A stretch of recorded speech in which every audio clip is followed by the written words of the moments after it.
Yesterday, I released 3 Spidey News shorts, and they all are a pretty big deal. This past weekend was the Luca Comics and Games Festival, and they released a lot of stuff about the future of the Amazing Spider-Man and the Dark Web. Today, I'm going to break all of that down and tell you guys what you need to know before you go out and buy Venom number 13, which is the first thing I'm going to talk about. So this is the first prelude we get for the Dark Web, and Venom is supposed to meet Madeline Pryor, or the Goblin Queen, who is the main antagonist along with Chasm for the Dark Web, and it's possible they could become allies or Venom could be against her. We really don't know. Have to read it to find out. This is pretty massive information considering what we are going to get next in the Amazing Spider-Man number 13, which releases next Wednesday, November 9th.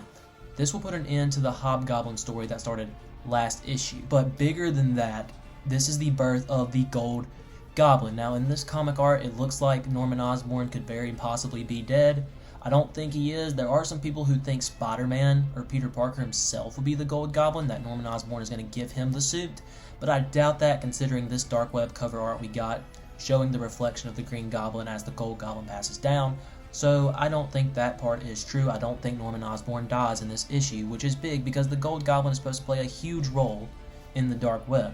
That is the big importance of the next Spider-Man issue to come out. After Venom number 13 and the Amazing Spider-Man number 13, the last thing we get in November will be the Amazing Spider-Man number 14, which will reintroduce Chasm, aka the Scarlet Spider, aka Ben Reilly. That's going to kind of put together what Chasm and what the Goblin Queen have been doing up until now, and what they really plan to do as the Dark Web gets kicked off. Number 14 will be November 23rd, and then that brings us to December, when we get the Dark Web number 1, or it's called Dusk.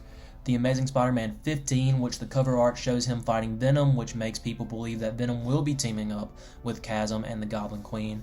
The Amazing Spider-Man number 16, then we get Dark Web X-Men number 1, Dark Web X-Men number 2, Dark Web Miss Marvel number 1, and then we get Mary Jane and Black Cat number 1. Now keep this issue in mind because for more news we get later, this is going to be very, very important. Then we get Gold Goblin number 2, and Venom number 14, and then in January we're going to get Amazing Spider-Man 17 and 18, Dark Web Miss Marvel 2, Dark Web X-Men 3, Mary Jane and Black Cat 2, Gold Goblin 3, and Venom 15.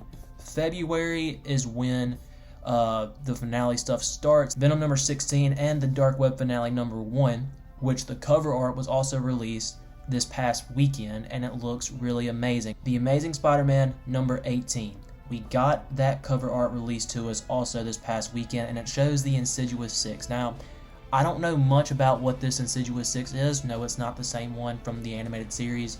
This is completely different. You can tell by the cover art. But apparently, this is supposed to go into the Dark Web finale and past the Dark Web finale. This is why I said keep in mind Mary Jane and Black Cat numbers 1 and 2. After the events of the Dark Web finale, something else that was released this past weekend was the cover for the Amazing Spider-Man 19 and 20, which shows that Black Cat and Spider-Man are going to rekindle their relationship. Zeb Wells, the creator of the Dark Web and main writer for the Amazing Spider-Man right now, he has built up the relationship between Peter Parker and Felicia Hardy for a while, but he's bringing in Joe Kelly and Terry Dodson to write these 2 issues. These 2 are Black Cat's most defining creators. Now, before we get into this, we need to talk about where Peter is in his relationship with both.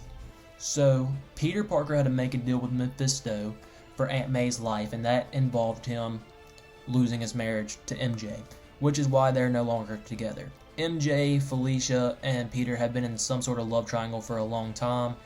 Felicia only wanted the Spider-Man side of Peter, and Peter wanted someone who, wanted both sides, understandably, right? So it didn't work out. He went back with MJ. Felicia tried to kill MJ at one point. This was a long time ago, though, but it still ties into what's going on now. MJ and Felicia became friends. There was one point where Felicia got into a fight with Spider-Man because his body got separated from the Spider-Man form. A bunch of weird stuff that happened.